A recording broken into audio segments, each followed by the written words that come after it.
ऊंचा रहे तो आप ऊंचा होने वाले आप। हालेलुया।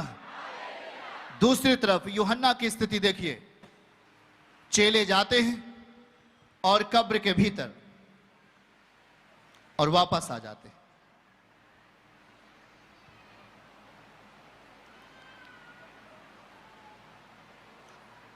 हालेलुया। चेले कब्र के अंदर जाते हैं और वहां क्या होता है? कब्र के अंदर जाते हैं। लग रहा है कि नहीं कब्र है? कोई डाउट है क्या? जब यीशु मसीह हो सकता है तो सब कुछ वैसे लग रहा है। और जब वो अंदर जाते हैं और देख करके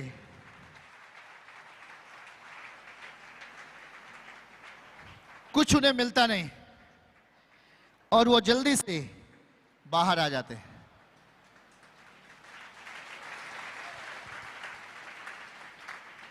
और जब बाहर आ गए और चले गए, लेकिन कुछ स्त्रियां आती हैं। लेकिन यूहन्ना कहता है कि एक स्त्री थी जिसका नाम मरियम था, और जब वो कब्र में जाती है, कब्र से बाहर निकल करके एक किनारे पे खड़ी हो जाती है और यहीं पे खड़े हो करके, परंतु मरियम रोती हुई कब्र के पास बाहर खड़ी रही। रोते रोते कब्र की ओर झुक जाती है, आंसू पोंछ रही होती है। एक बात याद रखो कि मैं समझता हूं कि बहनों के अंदर बहुत ही शक्तिशाली आत्मा वास करती है धीरजवंत बनने के लिए। और याद रखना है कि वहां पर मरियम रो रही थी और अपने प्रभु का इंतजार कर रही थी। किस घड़ी में? कब्र खाली थी।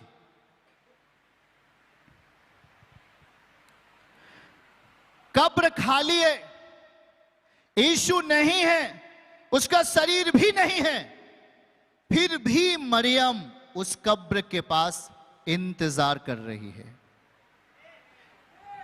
जरा ध्यान से सुनना, कब्र आखिर क्या सही कंडीशन है? कब्र क्या सही संकेत है? फिर भी वो मरियम वो क्या करती है? कब्र के पास खड़ी रहती है। शायद जहां पर यीशु रखे गए थे उसके चारों तरफ की दुष्ट आत्माएं मरियम को मन ही मन कुछ बोलती रहे, मरियम तू चली जा इधर से, चले जा इधर से। लेकिन मरियम दृढ़ निश्चय करती है, आज मुझे प्रभु से मिलना है।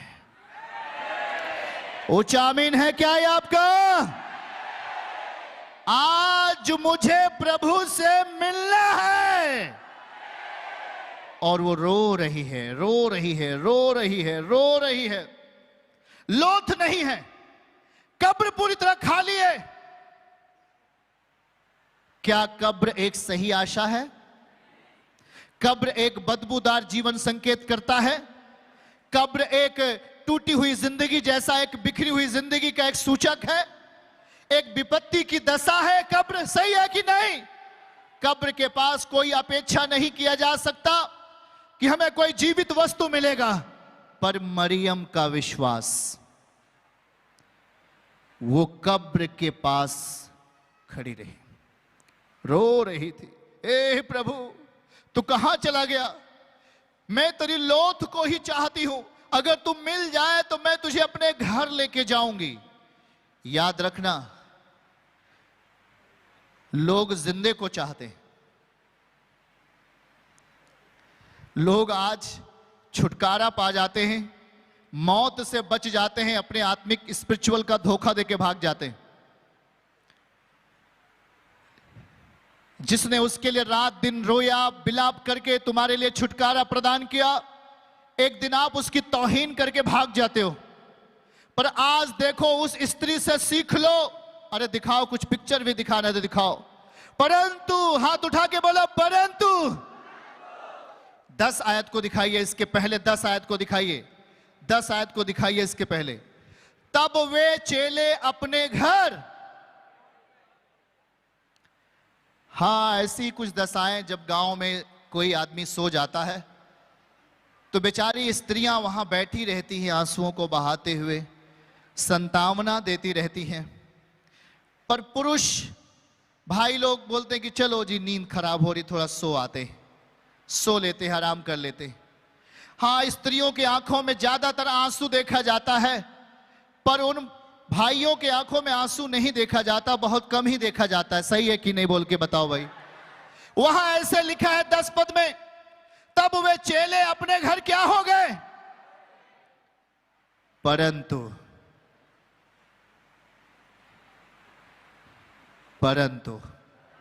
इसी परंतु में आपका जीवन है,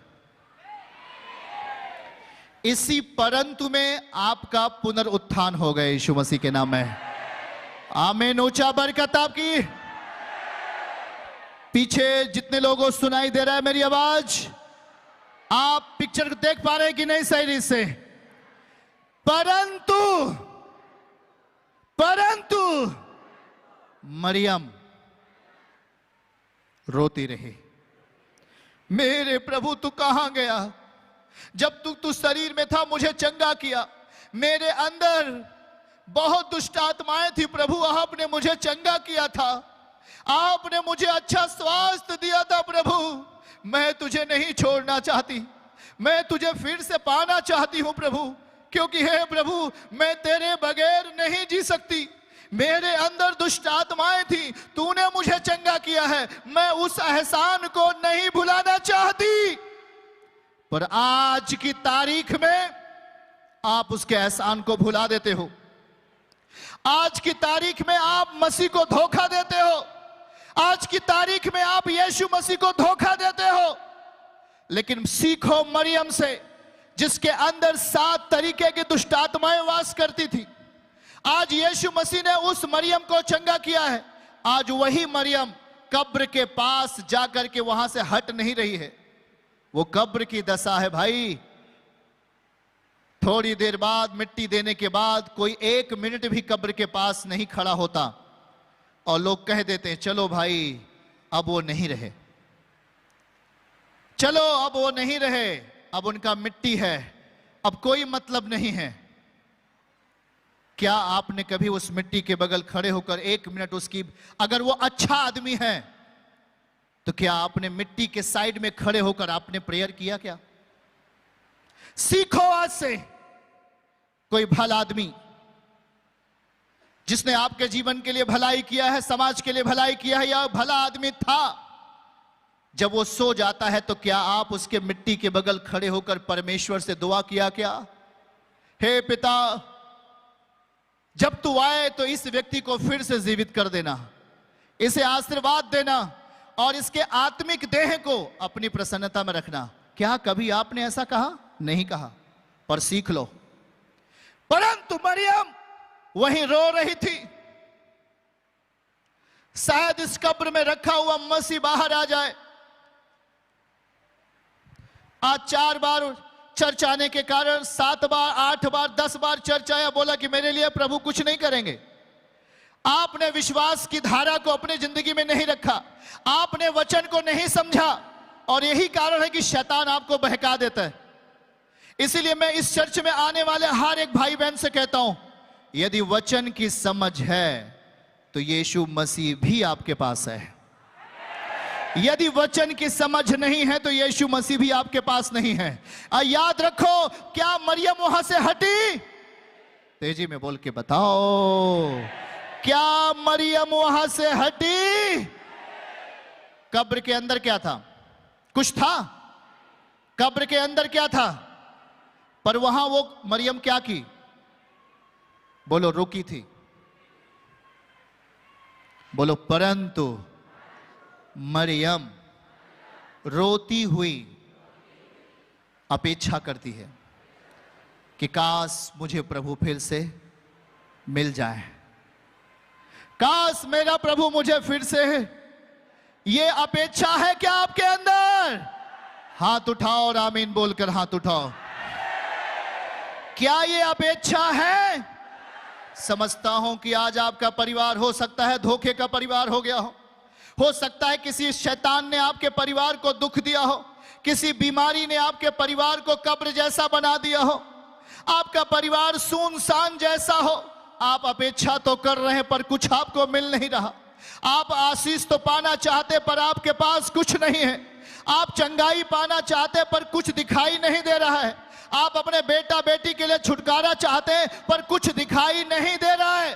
पर मैं आपको एक वचन सिखाता हूं, हाथ उठा के, परंतु मरियम रोती हुई किसके पास खड़ी रही? जहां यीशु मसीह की लोथ रखी है, अब लोथ भी नहीं है, वहां कोई आशा नहीं है।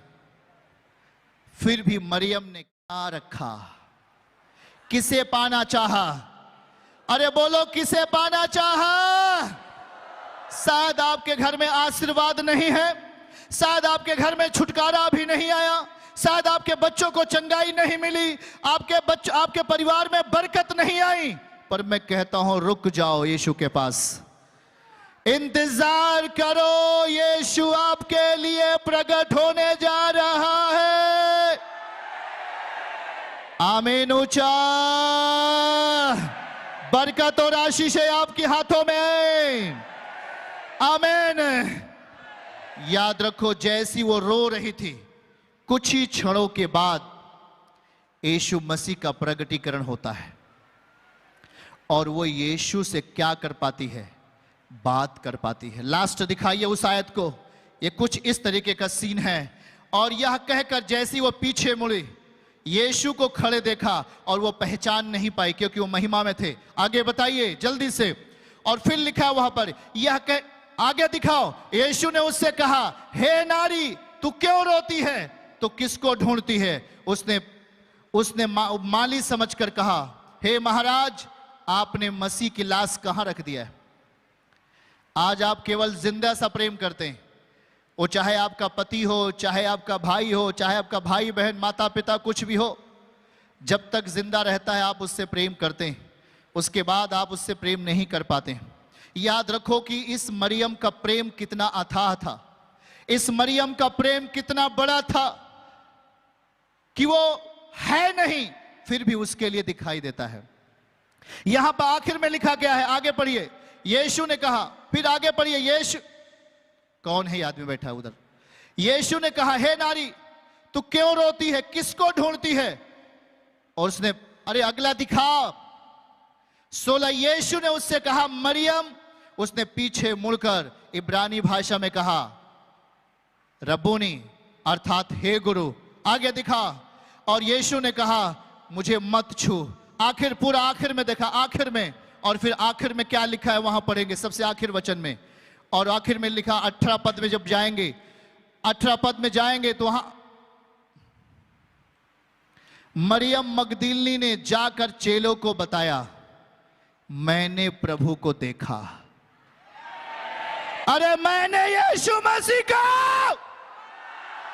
देखा है। तो तेजी से अगर ऊंची आवाज निकलती है तो देखने वाले हो आज आपसे, मैंने यीशु मसीह को, और मैंने यीशु मसीह से, जिंदगी बदल गई आपकी आज से।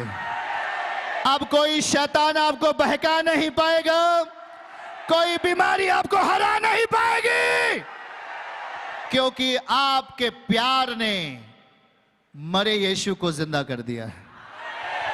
आपके समर्पण ने मरे यीशु को आपके घर में जिंदा कर दिया। आपके समर्पण ने, आपके सुगंधित चीजों ने, आपके बलिदान के चीजों ने आपके घर में यीशु को जिंदा कर दिया। आमीन। ऊंचा, आमीन। ऊंचा। यही सिखाता हूं आज आपको। किसी ने कहा, प्रभु आज 4 महीने हो गए, मुझे कुछ समझ में नहीं आ रहा। यीशु आपके लिए समझ में तब आएगा जब आप अपना प्रेम प्रकट करोगे। कितने लोग बातों समझ में आ रहे हैं? क्या मरियम कब्र को छोड़ के चली गई? वो वहां रुकी थी, वो वहां खड़ी रही। आंसू बहाती रही। किसके लिए? अरे बोलो बोलो बोलो बोलो, किसके लिए? अरे बैठाओ वॉलंटियर, इसको बैठाओ, तुम लोग पागल हो, देख नहीं पाते हो। वो किसके लिए आंसू बहाती रही? क्या वो वहां चली गई? जब यीशु नहीं दिखाई दिया, क्या वो चली गई? क्या उसकी लोथ वहां थी? पर वो रुकी रही कि नहीं? जब तक वो वहां थी, क्या बहाती थी? किस कारण से? प्रेम के कारण। आपका यीशु तो प्रेम का भूखा है। आज वो स्त्रियां जब यीशु के पास आ रही थी, वो अपने हाथों में क्या ली थी? अरे बोल के बताओ, क्या लिया था भाई बहन? आज आपका प्रेम कहीं न कहीं नकली प्रेम हो जाता है। आप अपने आप को अवसरवाद बना लेते हो। आप कठोर अवस्था में उसके सामने बैठते हो। आप आत्मिक अवस्था में उसके सामने नहीं बैठते। घर पे जाते हो फिर से नकली जीवन, चर्च आते हो तो बनावटी जीवन, घर जाते हो तो नकली जीवन। कैसे यीशु आपके घर जिंदा होगा? कैसे आपके आंसुओं का जवाब देगा? आपने यीशु से तो प्रेम नहीं किया। आपने उसके लिए समर्पित चीजें नहीं दी। आप उसके प्रति समर्पित नहीं हुए। आप उसके प्रति अपने आप को नहीं दिया। आप उसके वचन को अपने जीवन में पूरा नहीं किया। क्या वो आपके लिए प्रकट होगा? बोल के बताओ, क्या आपके लिए प्रकट होगा? किसके लिए प्रकट हुआ प्रभु? बोलो हाथ उठाकर। जो समर्पित था, जो समर्पित थे, और वो रोती रहे, वो रोती रहे, प्रभु को महिमा देती रहे।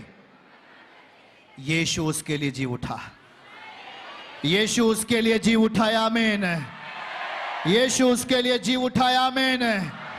यीशु उसके लिए जी उठाया। आमीन।